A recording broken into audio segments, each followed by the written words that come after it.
Welcome back, everybody. I pulled an elk roast out of the freezer 2 days ago. It's been thawing in the refrigerator.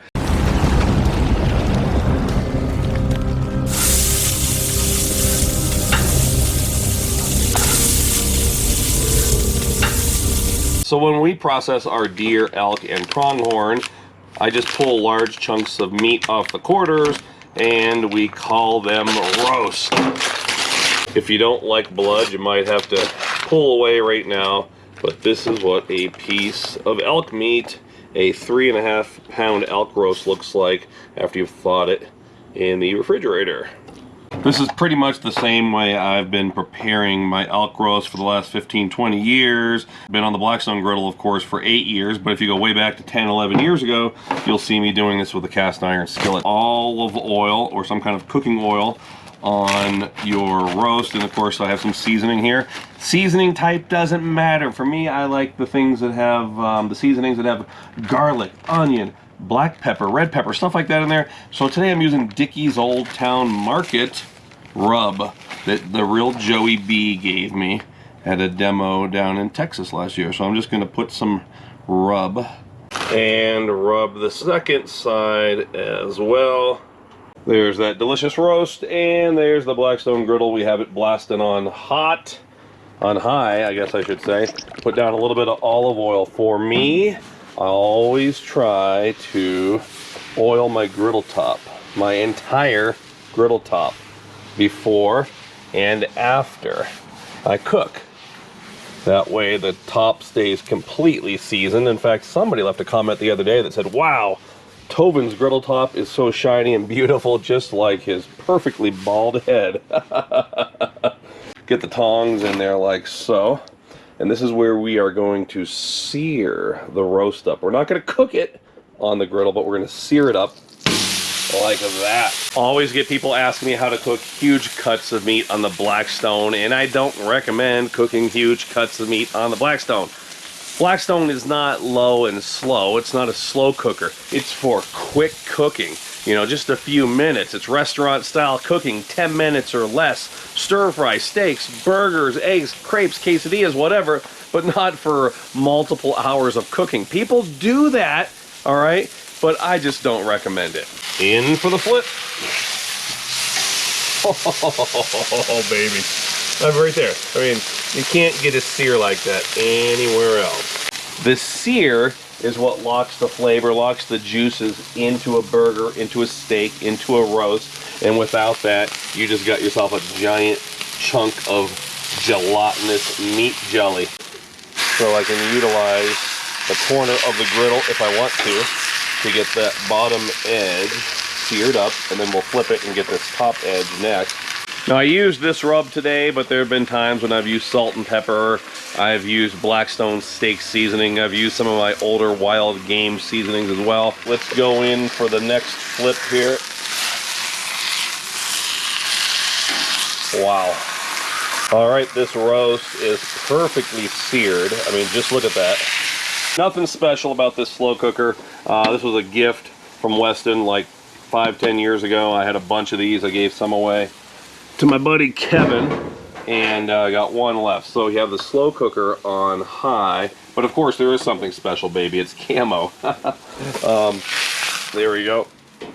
I don't have a relationship with any other company other than Blackstone right now, but back in the day I used to have all these other companies that sent me stuff. Pop the top off of the Johnny's French dip au jus base. This stuff is so good. I just really felt it took our roast to the next level last year. Here we go. So the Johnny's, let me hold that so you can see it right there. Buy that at a grocery store or pick it up online. It's in a cool little bottle. Looks like a maple syrup bottle. Yes, I'm tempted to drink it. So here we go. We're going to pour this in there like so. Maybe about half of this bottle. It's an 8-ounce bottle, so about 4 ounces in, okay? We'll save the rest of that for later. I might need to use some more. And we're going to go in with a little bit of hot water as well, maybe 1 to 2 cups. Again, we're going to start building a delicious gravy in here. Now you still can use Worcestershire sauce. I'm going to put a couple tablespoons in right here. You can use soy sauce as well. Gonna throw in some chopped fresh garlic, and yes, you could have even sauteed that. Some fresh chopped onion as well. Now this is gonna be in the slow cooker. This is gonna be in the crock pot for quite a while.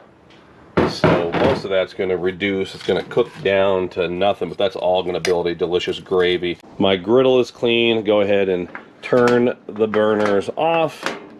And I'll go about my day, which is going to be doing a lot of stuff, home improvement, getting ready for hunting, maybe editing some other videos as well.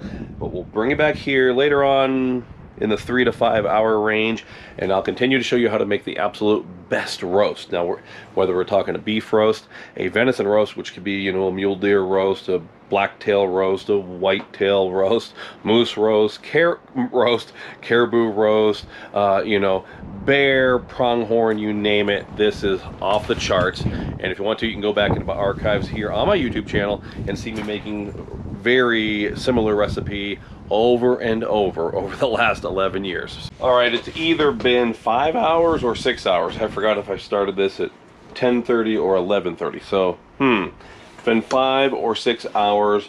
Let's check out the roast. And I'll be honest with you, time got away from me today, and I absolutely forgot about putting potatoes and carrots in there. So this is just going to be roast a la carte here.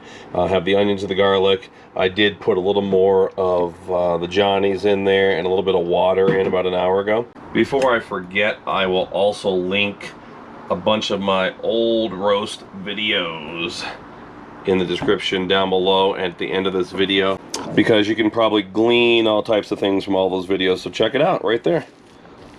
See how I'm pulling that apart? Look at that. Look at how moist that is. It's basically like pulled elk. So that, my friends, is a beautiful thing. I could probably make sandwiches out of this. Go in here and grab some of this delicious juice, this augmented au jus, if you will.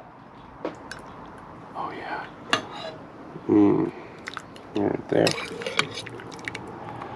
And let's see, come over here, pick up some of that roast. You don't mind if I use my fingers, do you? Put that down on that little platter. Gonna come in here for a bite, get some of those delicious onions, a little bit of that elk on there. Let's give it a try.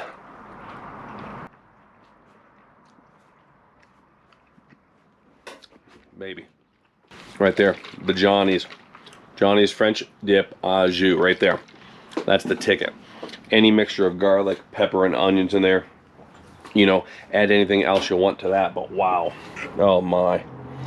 That right there. Oh my goodness, look at that. Oh my goodness, are you kidding me, friends? Oh yeah. And one other way to serve this up that I absolutely love, just grab a roll like this. I didn't have time to toast mine up. Look at that gravy. Some of those onions on there. And then some delicious horseradish sauce on top like that. Oh, are you kidding me? Oh yeah!